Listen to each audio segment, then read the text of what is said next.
मित्रों, स्वागत है आप सबका। अभी हम बात करेंगे फार्मा सेक्टर की दिग्गज कंपनी फाइजर के बारे में, जिन्होंने आज अपने रिजल्ट जो है वो डिक्लेयर किए हैं।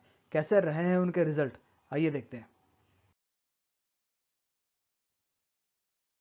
ये है वो रिजल्ट जो उन्होंने डिक्लेयर किए हैं। जैसा नॉर्मली सारी रिजल्ट्स के अंदर होता है, 4 कॉलम के अंदर वो रिजल्ट दिखाते हैं। पहला कॉलम ये है जो क्वार्टर अभी खत्म हुआ है उसका है। ये रिजल्ट जो आप देख रहे हो ये पिछले क्वार्टर के है। ये है क्वार्टर 1 के, लेकिन पिछले साल के हैं। और ये है उनके साल भर की फिगर। ये है उनके क्वार्टर 1 के रिजल्ट, जैसा कि आप देख पा रहे हैं। टोटल इनकम जो हुई थी वो 532 करोड़ की हुई थी। जो 547 करोड़ की जो उनकी पिछले क्वार्टर की इनकम हुई थी, उससे ये थोड़ी सी हल्की सी गिरावट इसमें देखने को मिल रही है, जो करीब करीब 15 करोड़ के आसपास की है। हालांकि 580 करोड़ जो पिछले साल की फिगर है, उसके मुकाबले ये 48 करोड़ कम है। तो थोड़ी कोरोना की इम्पैक्ट उनके ऊपर हुई है। हालांकि फार्मा कंपनी का बिजनेस चलाने की छूट थी, लेकिन क्योंकि सप्लाई चेन बुरी तरह से डिस्टर्ब्ड थी, तो उसके चलते उनको थोड़ा हल्का सा इम्पैक्ट यहाँ देखने को मिला है। लेकिन एक्सपेंस फ्रंट पे उन्होंने बहुत ही अच्छा काम किया है, और यही कारण रहा कि उनका प्रॉफिट जो है वो पिछले क्वार्टर से भी और लास्ट ईयर सेम क्वार्टर से भी अच्छा रहा है। जैसा हम यहाँ पे देख पा रहे हैं, 358 करोड़ का भी उनका ये जो है वो एक्सपेंस आया था, जो पिछले क्वार्टर में 425 करोड़ का था। पिछले साल सेम ईयर में भी देखे तो 405 करोड़ का था। तो एक्सपेंस फ्रंट पे उन्होंने बहुत ही बढ़िया काम किया है।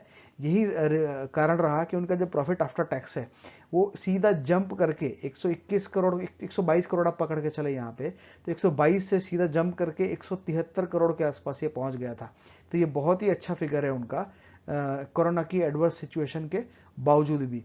यही कारण रहा कि उनका जो net profit for the period रहा, तो वो 124 करोड़ तक वो जंप कर गया, जो 103 करोड़ था पिछले क्वार्टर में और 112 करोड़ था पिछले क्वार्टर में, लेकिन लास्ट ईयर में। तो ये बहुत ही अच्छे फिगर उन्होंने ये दिखाए हैं कोरोना के बावजूद भी। यहाँ पे हम देखते हैं कि उनका क्वार्टर ऑन क्वार्टर बेसिस पे करीब 21-22% का सीधा जंप आ रहा है उनका नेट प्रॉफिट में भी, और यही उसका रिफ्लेक्ट करेगा अर्निंग पर शेयर के अंदर भी, जो 27.20 का रहा, जो पिछले क्वार्टर से भी और पिछले साल वाले क्वार्टर से भी काफ़ी ज़्यादा रहा है। तो ये बहुत ही अच्छा फिगर है उनका, और ये ऐसा लग रहा है कि ये समहाउ जो पिछले साल भर का 111 के आसपास का जो ईपीएस था, उसको ये मैच करा लेगा, या हो सकता है उससे ओवरशूट भी करे। तो ऐसा लग रहा है। तो ये रिजल्ट उनके कंपैरेटिवली अच्छे आए हैं। अगर हम इनके पिछले 6 साल की भी बात करें, तो उनकी जो सेल की ग्रोथ रही है वो मॉडरेट रही है। एक लिमिट से ज़्यादा उनका सेल बढ़ा नहीं है। जैसे आप मार्च 2016 में देखेंगे तो 2100 करोड़ का सेल था। ये 2100 करोड़ का सेल था, फिर वो हल्का सा कटौती ही आई थी अगले वाले साल में। ठीक है, फिर ये 2082, ये इससे तो कम ही है। तो ये 2 साल तो गिरावट आई। तीसरे साल में थोड़ी सी बढ़त उन्होंने हासिल की थी, जब वो 2250 के आसपास वो चली गई थी, और अभी भी 2335 के आसपास ही गई है। तो सेल उनका एक लिमिट से ज़्यादा बढ़ नहीं रहा है। लेकिन उन्होंने जो है ना, एक्सपेंस फ्रंट पे अच्छा काम किया है। तो अगर एक्सपेंडिचर अगर देखोगे तो 1628 था, फिर उन्होंने घटा के उसको 1550 किया यहाँ पे, फिर यहाँ पे भी 1534 किया, तो और उन्होंने एक्सपेंस जो है वो कम किए है। यहाँ पे उनकी सेल बढ़ी है, लेकिन एक्सपेंस को उन्होंने बढ़ने नहीं है, वो मोटा मोटा 1587 करोड़ के आसपास ही रहा है। तो क्योंकि उन्होंने एक्सपेंस फ्रंट पे अच्छा काम किया है, ये रीजन रहा कि उनका प्रॉफिट जो है वो कंटिन्यूस बढ़ रहा है। तो ये एरिया में उन्होंने अच्छा काम किया है, ये कारण रहा कि ठीक ठाक उनको प्रॉफिट जो है वो मिलता रहा है साल ब 10 साल। ये है उनके प्राइस के चार्ट जो हम देख पा रहे हैं। पिछले अगर 20 साल की हम बात करें तो बहुत अच्छे रिटर्न तो नहीं दिए हैं।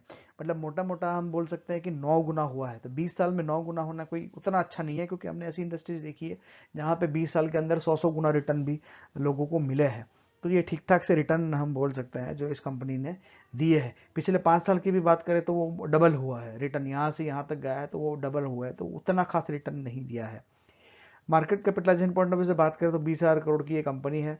उसका अर्निंग पर शेयर 111 का है, जैसा हमने पिछले स्लाइड में भी देखा था। इस साल भी करीब करीब इतना ही आएगा। तो ये एक स्टडी उनका बिजनेस है, वो चलता रहेगा। इंडस्ट्री पी उनका 32 का है, 32 के सामने 40 का दे रहे हैं, क्योंकि मार्केट के लीडर है। बहुत सी मेडिसिन ऐसी है जहाँ पे उनकी मोनोपोली है। अभी कोरोना की जो वैक्सीन को लेके भी उनको यूएस में भी, जो यूएस गवर्नमेंट भी उनसे अच्छा खासा ले रही है, लेकिन वो यूएस का बिजनेस है। जहाँ तक इंडियन का बिजनेस का सवाल है तो ठीक ठाक लेवल पे ये चल रहा है, लेकिन उतने अच्छे रिटर्न शेयर होल्डर्स के लिए तो नहीं है। हाँ, लेकिन एक अच्छी बात यह है कि ये डिविडेंड डील उसका अच्छा है। तो अगर ये 7.55 का डिविडेंड डील अगर आप देख लेते हो, तो अगर ये 7.5 ये डील बहुत ही अच्छा है। तो अगर साल की उनकी जो ग्रोथ अगर मॉडरेट भी रहती है, तब भी मान के चलो कि अगर वो जैसा हमने बताया कि 5 साल में डबल भी हुई है, तो डिविडेंड पकड़ के उनका यील्ड जो है वो 13-14-15% के आसपास चला जाएगा, तो ये एक रिटर्न को हम अच्छा कह सकते हैं। तो अभी तो ये लग रहा है कि जैसा रिजल्ट आया है तो उसमें कोई गिरावट आने का तो अभी चांस नहीं है, हो सकता है कि ये सेम ही लेवल पे ट्रेड करता रहेगा, ऐसा अभी तो लग रहा है। मित्रों, यहीं पे हम अपना वीडियो समाप्त करेंगे। वीडियो देखने के लिए धन्यवाद। अगर अच्छा लगे तो लाइक करें, कमेंट करें, शेयर करें, सब्सक्राइब करें। Thank you very much.